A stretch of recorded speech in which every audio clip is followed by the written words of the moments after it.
नमस्कार, मैं हूं धनंजय कुमार। आज के खास खबरों पर एक नज़र।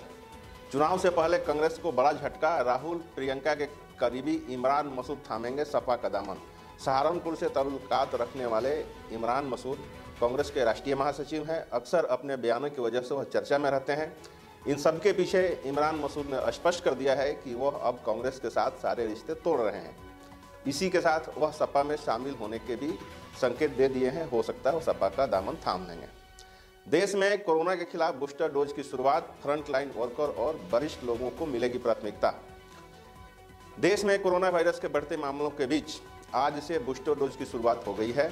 सभी फ्रंट लाइन वर्करों को बूस्टर डोज मिलेंगे। देश के विभिन्न वैक्सीन सेंटर पर बूस्टर डोज लगाई जा रही है। बूस्टर डोज उन लोगों को लगाई जा रही है जिन्हें वैक्सीन की दोनों खुराक पहले ही दी जा चुकी है। इसके साथ ही अगर आपने कोविशील्ड वैक्सीन की दोनों डोज ली है तो बूस्टर भी कोविशील्ड की ही लग रही है। जो भी फ्रंट वर्कर हैं उनको बूस्टर डोज की आज से शुरुआत हो गई है। दिल्ली के 3 कारागारों में 46 कैदी और 43 कर्मचारी कोरोना वायरस से संक्रमित पाए गए हैं। संक्रमित 43 कर्मचारियों में से तिहाड़ के 25, रोहिणी जेल के 12 और मंडोली जेल के 6 कर्मचारी हैं। अधिकारियों ने बताया कि तिहाड़, मंडोली और रोहिणी जेल परिसर में संक्रमण को फैलाने से रोकने के लिए कारागार डिस्पेंसरी को कोविड देखभाल केंद्र में तब्दील कर दिया गया है। वहाँ की जो डिस्पेंसरी है अब सिर्फ कोविड की ही देखभाल करेगी।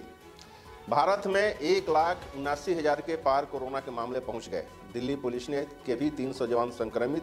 24 घंटे में 146 लोगों की मौत हो गई है। भारत में कोरोना वायरस की तीसरी लहर अपनी रफ्तार पकड़ चुकी है। कोरोना के रोजाना आंकड़ों में जबरदस्त उछाल देखा जा रहा है। भारत में 1,79,000 से अधिक ताज़ा कोविड मामलों की रिपोर्ट आया है, जो कल की तुलना में 12.6% अधिक है। यानी कि भारत में पिछले 24 घंटों में 1,79,723 नए कोविड के मामले दर्ज किए गए हैं, जो कि कल की तुलना में 12.6% अधिक है। सबसे अधिक मामले दर्ज करने वाले शीर्ष 5 राज्यों में महाराष्ट्र 44,388 हैं। इसके बाद पश्चिम बंगाल 24,287 मामले, दिल्ली में 22,751 मामले, तमिलनाडु में 12,895 मामले और कर्नाटक में 12,000 मामले हैं। देश में पिछले 24 घंटों में 146 लोगों की मौत हुई है, जिसमें मरने वालों की कुल संख्या बढ़कर 4,83,936 हो गई है। एनसीआर और जीटी बेल्ट के जिले बनेंगे हॉटस्पॉट।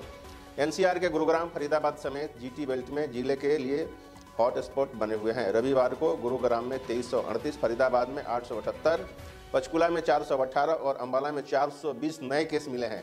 इसी प्रकार करनाल में 181, रोहतक में 158, सोनीपत में 146, पानीपत में 97, हिसार में 80, झज्जर में 71, कुरुक्षेत्र में 65, यमुनानगर में 60, सिरसा रेवड़ी में 47, कैथल में 43, जिंद में 42, भिवानी में 22, चरखी दादरी नूह में 14, महेंद्रगढ़ परवल में 11, फतेहाबाद में नए 3 केस मिले हैं।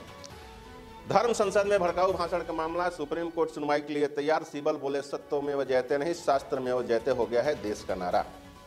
उत्तराखंड के हरिद्वार में 17 दिसंबर के 19 दिसंबर तक आयोजित धर्म संसद में मुसलमानों के खिलाफ नफरत भरे बयान देने वालों के खिलाफ 270 से अधिक लोगों व संगठनों ने कड़ी कार्रवाई की मांग की है। केशव प्रसाद मौर्य का सबसे बड़ा बयान आया। बोले, ओम प्रकाश राजभर को मनाने की कोई कोशिश नहीं हो रही है। उन्होंने कहा कि हम कभी भी मनाने की कोशिश नहीं किए हैं। डिप्टी सीएम केशव प्रसाद मौर्य ने बड़ा बयान दिया है। उन्होंने कहा है कि सुहेलदेव भारतीय समाज पार्टी के अध्यक्ष ओम प्रकाश राजभर के साथ भाजपा के साथ गठबंधन के कयासों को उन्होंने खारिज कर दिया है। कहा कि राजभर को मनाने की कोई भी कोशिश नहीं चल रही है, हम इसके पीछे नहीं दौड़ रहे हैं। उन्होंने आगे कहा कि भाजपा अपने गठबंधनों के दोनों पार्टियों के साथ मिलकर ही चुनाव लड़ेगी। उत्तर भारत में पड़ रही कड़ाके की ठंड से बारिश ने और बढ़ा दिया है। मौसम विभाग IMD ने आने वाले दिनों में कई राज्यों में बारिश की आशंका जताते हुए येलो और ऑरेंज अलर्ट जारी किया है। उत्तर भारत में बर्फबारी के कारण ठंड का प्रकोप जारी है। मौसम विभाग ने कहा है कि पश्चिम विक्षोभ के कारण 10 जनवरी के बाद से उत्तर भारत में ठिठुरन और बढ़ेगी। यानी कि आप अब सर्दी के लिए तैयार हो जाइए। मौसम विज्ञान विभाग ने 11 से 13 जनवरी तक भारत के पूर्वी क्षेत्रों में बारिश और घने कोहरे की चेतावनी दी है। दिल्ली सरकार के लिए 50 लाख वाहन चालकों को दिल्ली सरकार का अल्टीमेटम। सड़क पर उतारें तो जब्त होंगे वाहन। बताया जा रहा है कि अरविंद केजरीवाल सरकार की ओर से दिल्ली में अब 10 साल से पुराने डीजल और 15 साल से पुराने पेट्रोल वाहन से संचालित वाहनों को स्क्रैप करने की मुहिम को तेज कर दिया गया है। दिल्ली सरकार के परिवहन विभाग ट्रांसपोर्ट डिपार्टमेंट की ओर से इसको लेकर अब कड़ा योजना बनाने लिया गया है और योजना भी तैयार हो गई है। इस योजना के तहत ही विभाग इतने पुराने यानी कि 10 और 15 साल पुराने वाहनों को स्क्रैप करने के मूड में है। दिल्ली परिवहन विभाग इन वाहनों को गली और मोहल्लों से भी जब्त कर सकता है। इसके लिए भी दिशा निर्देश तय हो चुके हैं। इसके लिए 7 स्क्रैप कंपनियों का भी चयन किया गया है। फिलहाल पहले चरण में डीजल के 15 साल पुराने 1.5 लाख वाहनों को स्क्रैप किया जाएगा, क्योंकि इसके दायरे में इतना ही आते हैं। दिल्ली में 15 साल पुराने पेट्रोल वाहनों की संख्या 38 लाख से अधिक है। अब शिक्षा क्षेत्र से खास न्यूज। शिक्षा क्षेत्र में क्या क्या कुछ नया होने वाला है, इस पर चर्चा करते हैं एक नज़र में। राष्ट्रीय पात्रता सह प्रवेश परीक्षा NEET पीजी काउंसलिंग 12 जनवरी से शुरू हो जाएगी। स्वास्थ्य मंत्री ने ट्वीट कर इसकी जानकारी दी है। उन्होंने ट्वीट कर बताया है कि रेजिडेंट डॉक्टर को स्वास्थ्य मंत्रालय द्वारा दिए गए आश्वासन के अनुसार माननीय सर्वोच्च न्यायालय के आदेश के बाद AMCC द्वारा NEET पीजी काउंसलिंग 12 जनवरी 2022 से शुरू की जा रही है। UPTTE परीक्षा का आयोजन 2 पालियों में किया जाएगा। पहली शिफ्ट का एग्जाम 10 बजे से 12:30 बजे तक, जबकि दूसरी शिफ्ट का एग्जाम 2:30 से 5 बजे तक होगा। परीक्षा के लिए एडमिट कार्ड 12 जनवरी को जारी किए जाएंगे। आप इसके लिए 12 जनवरी को एडमिट कार्ड डाउनलोड कर सकते हैं। उड़ीसा सरकार ने राज्य के सभी स्कूलों और कॉलेजों को 1 फरवरी तक बंद करने की घोषणा की है। राज्य सरकार का फैसला 10 जनवरी से प्रभावी हो गया है, यानी आज से प्रभावी हो गया है। इस दौरान कक्षा 12 तक के सभी स्कूल और कॉलेज 1 फरवरी तक बंद रहेंगे। उत्तर प्रदेश सरकार ने 16 जनवरी तक सभी विश्वविद्यालय, डिग्री कॉलेज और उच्च शिक्षा संस्थान बंद कर दिए हैं। कोरोना के मद्देनजर यह कदम उठाया गया है। छात्रों को ऑनलाइन ही पढ़ाया जाएगा।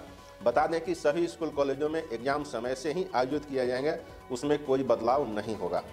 उत्तराखंड सरकार द्वारा जारी आदेश के अनुसार राज्य के आंगनबाड़ी केंद्रों और कक्षा 12वीं तक के सभी शैक्षिक संस्थानों 16 जनवरी 2022 तक बंद रहेंगे। हालांकि इस दौरान ऑनलाइन क्लासेज चलते रहेंगे। जो भी सुविधा होगी सब ऑनलाइन कक्षाएं जारी रहेगी। इसी के साथ फिर मिलेंगे कल के खास खबर के। धन्यवाद।